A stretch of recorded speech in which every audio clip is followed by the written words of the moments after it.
But let's start off with some Super Nintendo, and I can tell you it sounds absolutely horrible. It's not the way how you want to play this. And this is something that I've seen many times before when it comes to the X series handhelds, like the X6, X9, you know, whatsoever. There are many different versions running on the same kind of software, and they didn't fix it at all. In my opinion, a little bit of a bummer. It's still playable to a certain point in my opinion, but it's not running on the full FPS. And I wish they are finally going to fixing it, because they are using this piece of software on many different devices. Next up, let's try some Sega Genesis, and I must say that the overall emulation performance of this system is not bad at all. So we do get some decent overall experience here. And we have seen this problem with the previous handhelds that we've checked out here on the channel.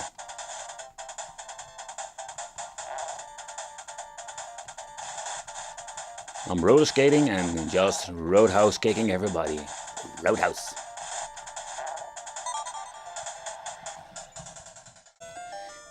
Let's move on to the NES part.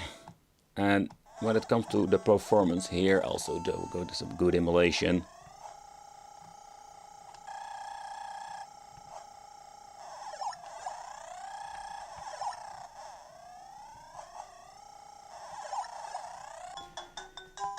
So one of the things I do find very pleasant is that we're having this joystick that responds very well.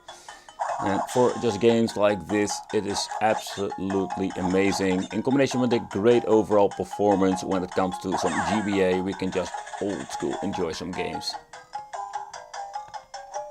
I have no idea what buttons are mapped to what, but... Oh, I think what the problem is, I needed an apple.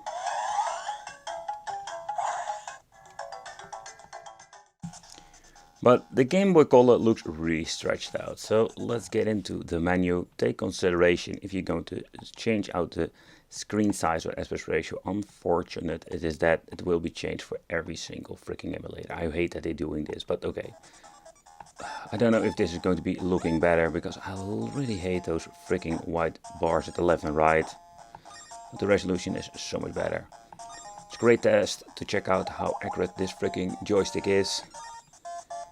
And how Tetris can be played. I can tell you that this thing is very sensitive, so you need to be very careful how to move around with the blocks and how you're going to be navigating.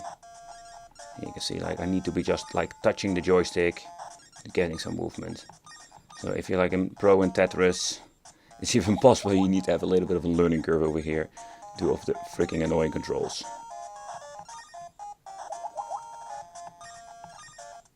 You know, when I start playing Tetris, I cannot stop up somehow. I love this, it's so addicting.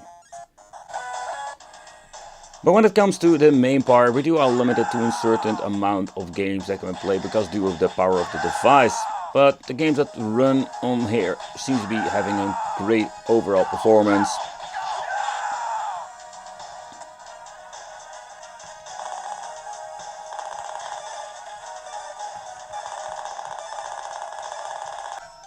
Next up, let's try some Neo Geo with Art of Fighting 3. And the reason why it's a great test bench, simply because it's a very nice game to play, but also when it comes to some emulators and cheap devices, it doesn't run that great. I already hear a couple of like stutters in the beginning, but so far so good.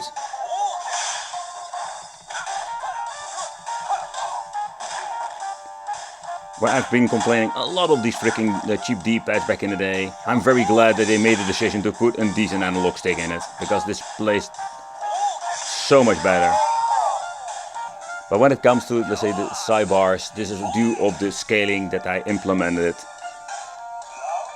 I find a little bit of a bummer in my opinion, simply because when you're looking at it, it's absolutely ugly. I really don't understand why they went for the black, but doesn't matter, let's choose full screen again. And let's go all the way back, return to the game. Oh man, this looks so much better now. But one of the things I really hate about this is that we need to mess around with the freaking menu. Oh. Okay, no, it still works, but I can't get out of the freaking menu. There we go.